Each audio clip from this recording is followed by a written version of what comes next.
Hello, hello, hello.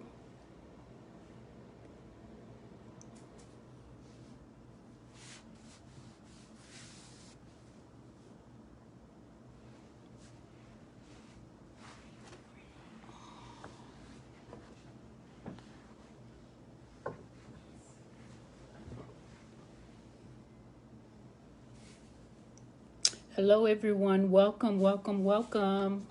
Hope everyone's doing okay. I know I haven't been on a while. Had some other things I needed to close out, like the school year and helping my kids finish out the school year and getting that done and closing out it, as well as helping some of the students who are behind to help them graduate this year, 2020 graduates.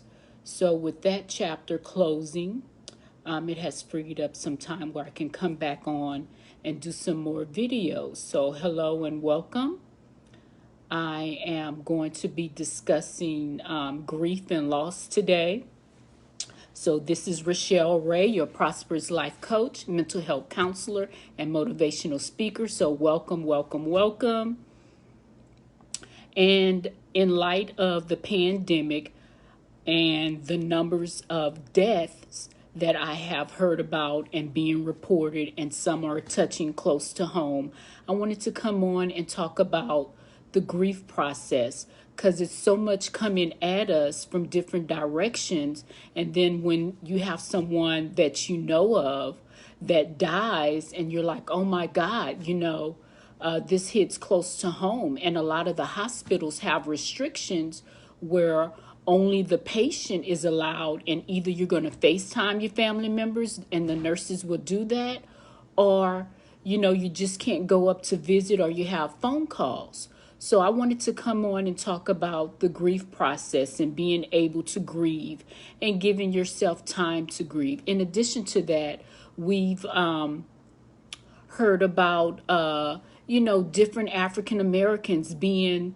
murdered or receiving police brutality and dying at the cause of that, because of that. And so this will also go along with that to help people to grieve. Hello, hello, welcome. Today I'm talking about grief. So we are talking about the grief process and what that means. And due to the deaths that we're having and the people who are in our African American communities who are, dying due to police brutality, we're going to talk about the grieving process because it's going to be different for everyone. And for those who have family members or friends in the hospital and you can't go up there to be with them as they come to the end of their life, that's hard because you don't have that closure. So today we're going to talk about the grief process. So share, let everyone you know of or anyone you know of that's currently dealing with grief know about this. Have them come on in and we're going to talk about it. Grief is known as the natural emotional response resulting from a significant loss, especially dealing with death of a loved one. Grief also deals with if you have been laid off from your job, you have a loss of job, loss of relationship. All of that causes a person to grieve that loss because that's no longer in their life. So now you have this void. So how do you come to terms with that? So you have to understand that it's okay to grieve, and it's okay not to be okay with the situation that just happened to you. So again, grief is a natural emotional response resulting from a significant loss, especially due to the death of a loved one. And this can also be placed in terms of employment if you're no longer working and you were laid off. So you have to deal with that and you have to acknowledge that. Okay, everybody deals with it differently based off of their experiences, their perceptions, what's going on with them. Some people cry, some people laugh as a way to cover the pain. Some people get extra busy and they throw themselves into work around the house or helping others, but they don't take the time to be reflective over what they're going through. Some people throw up, they begin to have physical symptoms. Some people feel numb or a void or emptiness inside.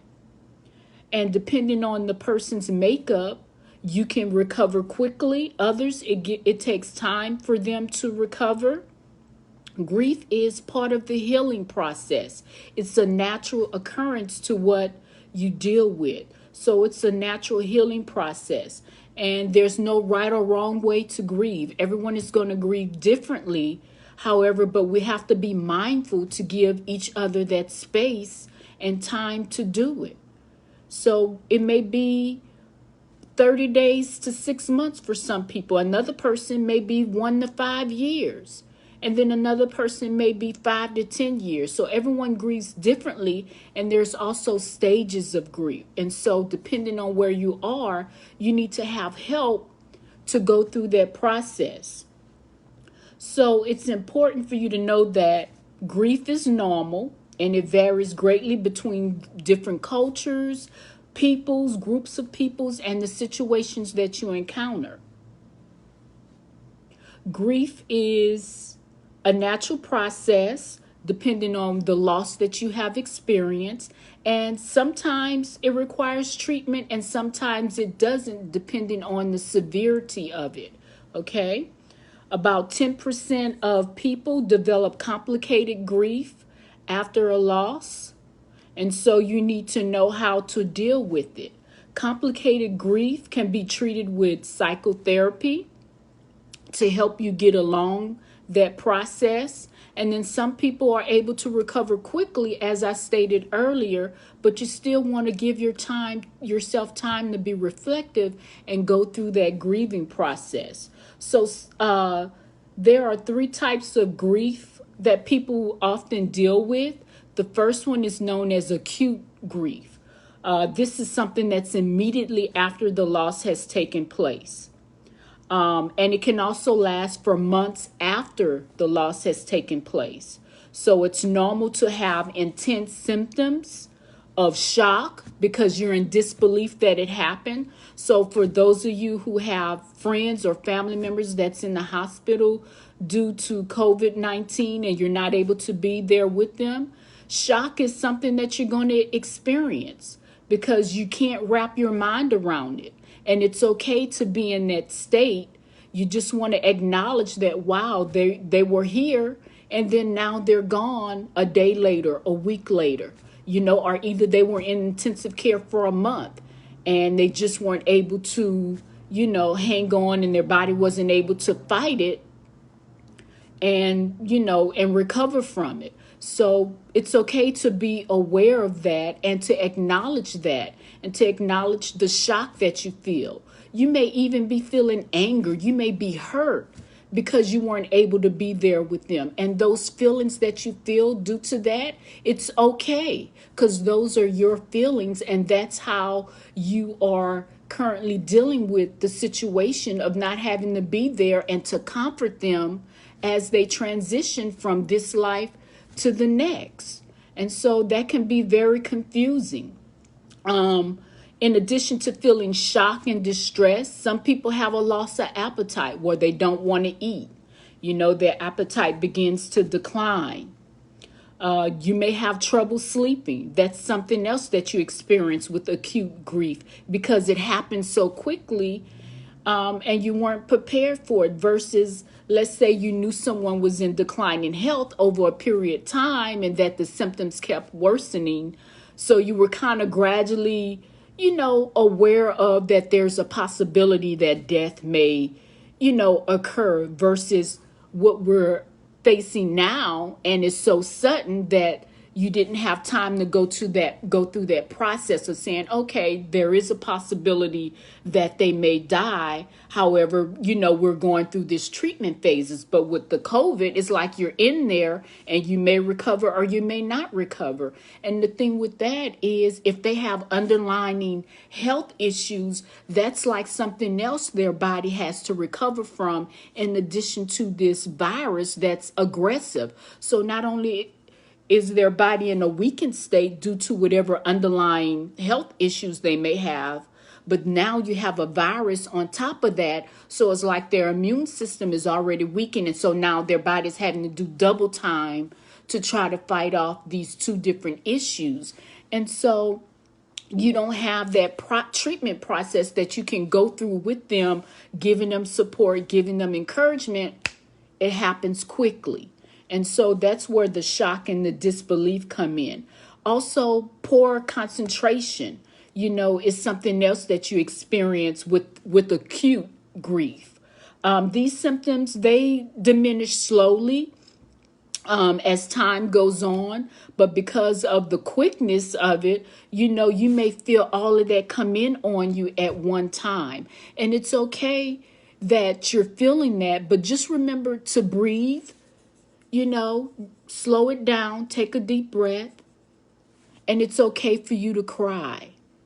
It's okay to cry. That's a way of you releasing your emotions. It's okay for you to talk about it. So if you have someone that you can talk to them about it, that'll help you get through this this acute grief that you're experiencing.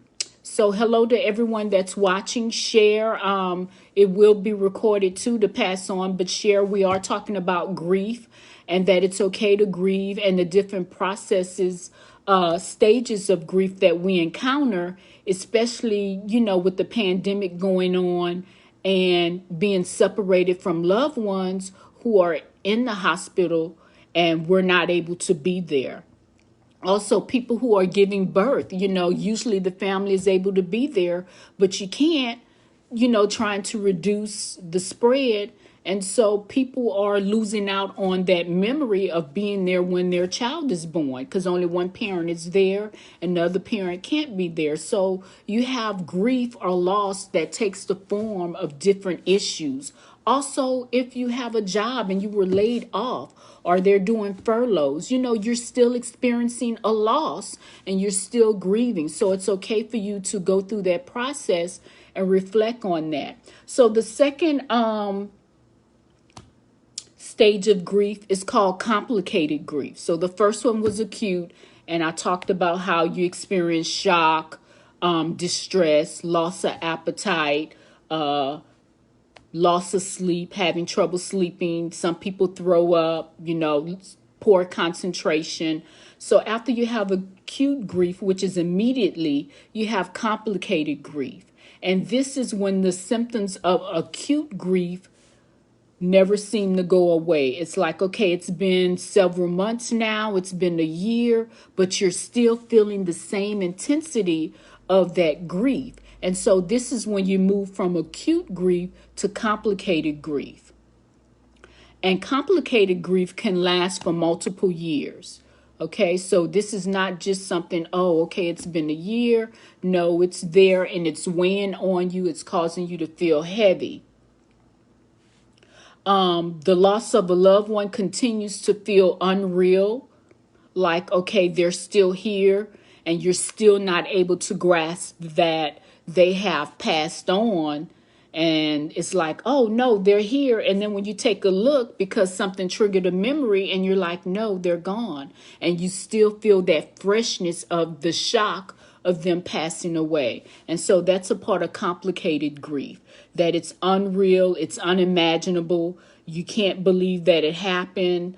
You might, constantly yearn for their presence, yearn to hear their voice, a physical touch, a hug. It's like, oh, but then when you reach out, they're not there.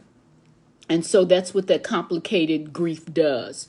You even begin to feel guilty because they're no longer here. And then you begin to take that on and you find it hard to move on, like, should I stay here in this place grieving, and it's hard for me to pick up and go on with life, and like, okay, they're dead, but I shouldn't be thinking about my future. I shouldn't be thinking about tomorrow or the plans I put on hold. And you begin to feel guilty about that. And that's a part of complicated grief. But you need to know that it's okay for you to move on. They would want you to move on. They wouldn't want you to stay stuck in life. You were not the cause of their death. You were not the reason for them dying. And so you have to understand that, okay, they passed on due to not their own choice, but because of what's going on in the world due to the pandemic. And so now that you have accepted and acknowledged that, they passed, and that you're going to remember them and you're going to cherish them, it's okay for you to go on and continue with those plans, because they just wouldn't want you to stay here and be stagnant. So you have to begin to process and give yourself, permission to process their death and say, okay, they're gone, but how can I change my life or include in my plans to be purposeful in remembering them and living in a way to celebrate their life. So that'll help you get through that grief that you feel, that guilt that you feel in the complicated grief stage. So complicated grief is the next stage after acute grief. Okay. And so once you accept that loss, it'll be easier to move on and not feel guilty about going on with your life. And then the next stage of grief is integrated grief. Once you're able to accept that, you had a loss, whether it be a loved one that has passed due to the pandemic, a loss of job, loss of relationship. Once you have accepted that, then you can begin to move on. You'll be able to resolve those intense emotions that you're feeling from acute and complicated grief. You'll be able to enter into the lifelong stage. At this point, you have to come to accept the reality of the loss. Okay, so acceptance is going to be a big part. You have to accept that you didn't have the power to keep them. You didn't have the power to prolong their life. You didn't have that power. But you do have the power to honor them and to live a life that you can be purposeful and have their life have meaning. You can do that. You have that within your power. And so once you understand that, it'll make it easier. And so with that reality, now you have to begin resuming your daily life. Personal hygiene, eating, taking care of your responsibilities. Okay, so you would start off and then gradually get back into your full life. Going to work. If you lost a job, seeking employment, updating your resume. For those of you who are dealing with the grief from the loss of employment. So you have to do those things. You have to resume your daily activities. This doesn't mean that you stop missing them or you stop thinking about them. No, you're going to continue to think about them, because it may be something that you see or hear that triggers a memory, and you want to acknowledge those memories. It's okay to acknowledge those memories, because you don't want to just push them back. That'll have you in denial, and that'll have you in the grief process even longer if you don't acknowledge those feelings and be accepting of those feelings. So you want to acknowledge and accept those feelings. The pain in the beginning stages of your grief process, yes, you're going to feel some pain. You may even feel some emptiness. That's emotional pain that you have going on. And it's okay to acknowledge that, because that means you're missing them, and you are acknowledging that void that's left by their life in your life because they're no longer here. So over time, it will ease, but initially you're going to feel it. And it's okay to acknowledge that you feel it. And so you're going to have to learn how to cope. And once you're able to cope, you'll be able to go on, because when the holidays come around and you're used to them being there, you're going to feel the void. Anniversaries, favorite things that you guys used to do together. If you talked on the phone with each other on a regular basis, you're going to feel that void, and it's going to be there. It may be times when you go to pick up the phone to call them to see how they're doing, and then you're going to be bent over in pain like, oh, they're not there, they can't answer. And it's okay, because you're going to feel that, and you're going to be prepared and know that this is normal for what you're going through. So that's part of the grief stages that you encounter. Acute grief, which is immediately after the loss. Complicated grief, which lasts longer than a year. And then integrated grief, which is the intense symptoms of both of the other two. And so when you resolve and make up your mind that I have to go on with living, and that in my living I can honor their memory, it makes it easier. And so what I want to share with you is a technique that you can use to get over grief, to go through the process, and to make it more bearable for you. So one of the things that I have my clients do is write a goodbye letter. Because if you weren't there with them while they were in the hospital, and you didn't go through that treatment phase with them, which kind of gradually prepares you that the loss is coming, but it was an onset due to the pandemic, doing this will help you to ease the pain and to lessen the pain and to help you go through your grief process. So in the goodbye letter, you're going to address it as if they were here and you were writing them letter. And you're going to start your letter off with, I am saying goodbye because, and then fill in that blank. And then your next sentence prompt is going to be, saying goodbye makes me feel. And then you're going to state how you feel telling your loved one or your friend goodbye. And then once you address that, you're going to move on to memories. You're going to say, I remember a time when we. So a fond memory that you shared of you together, you're going to include that in your letter. Because you don't want to forget them, and you don't have to forget them. Okay? But you do want to remember. And then after you address that memory, you're going to write, you taught me, something they taught you to do. So if they taught you how to, drive a car, or find bargains at a store, or how to do a dance, or whatever, something you remember that they taught you, you're going to go ahead and include that in your letter. And then after that, you're going to say, something I want you to know is, and then fill it in. What's something that you want them to know? Or what's something that you wish you could have said to them while you were separated because you couldn't be there as they were transitioning on? And then you're going to follow up with, I will always remember. What's another memory? Or what's something that they did that stands out in your mind about them, about this friendship, about this family relationship? And then you're going to sign your name. So this is going to help you to go through your grief process and to release some of that to the paper and let the letter carry that emotion for you.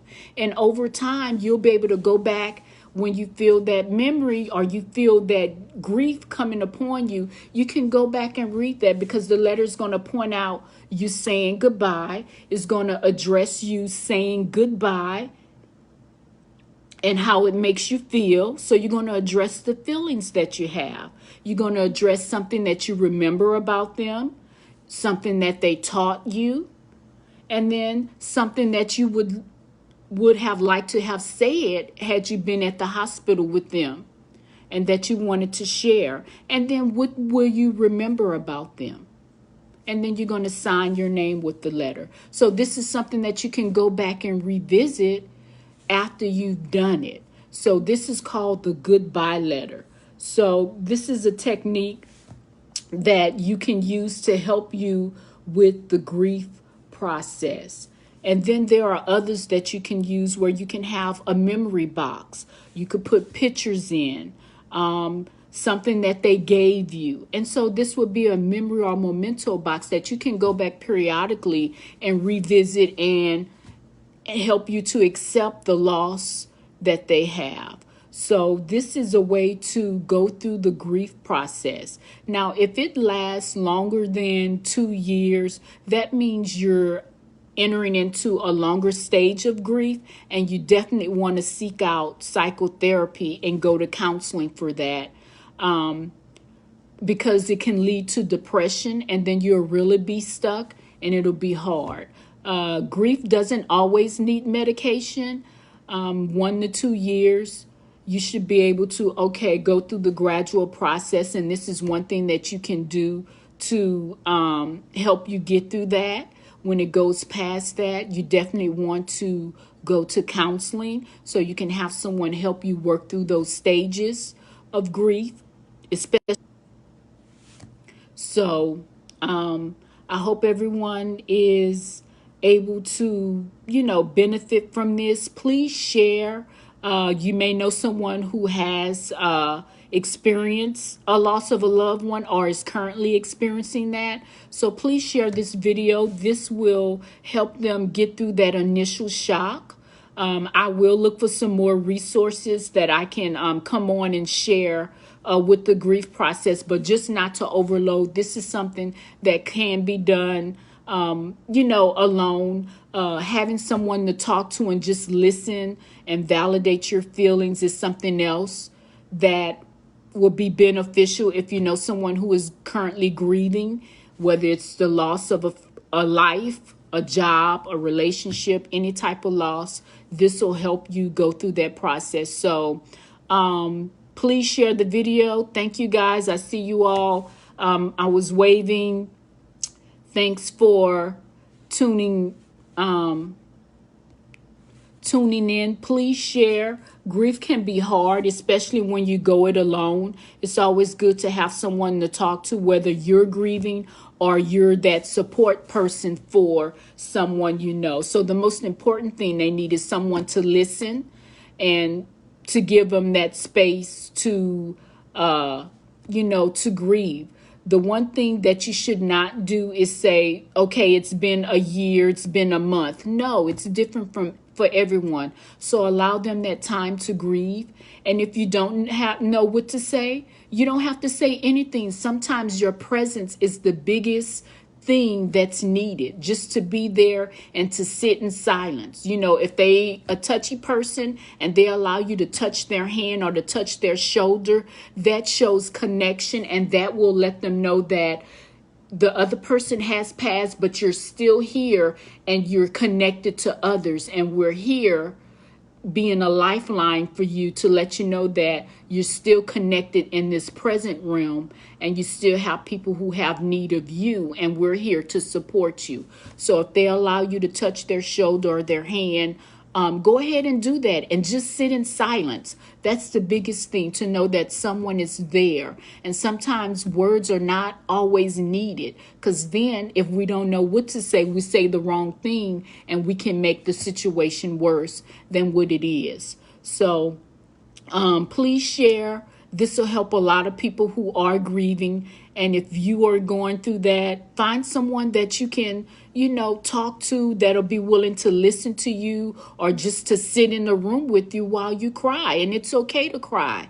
And it's okay not to be okay during this season. So the first thing is to acknowledge. And once you acknowledge that, then you'll gradually be able to move forward.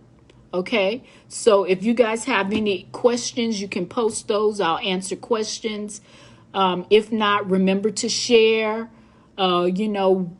We can't be together physically at this time, but we can be together virtually. And so this is another way of connecting in the new normal. Things are going virtual We may not be face to face in a while, but you can still have that connection with the virtual connection because you can see and you can hear, and that's still a part of way of connecting. So God bless. Please share the video with anyone you know that may be going through the grief process. Tomorrow I'll be back on. Probably come back on around the same time, 1 o'clock, and I'll share some other techniques on getting grieving and going through the grief process. So God bless. See you guys tomorrow.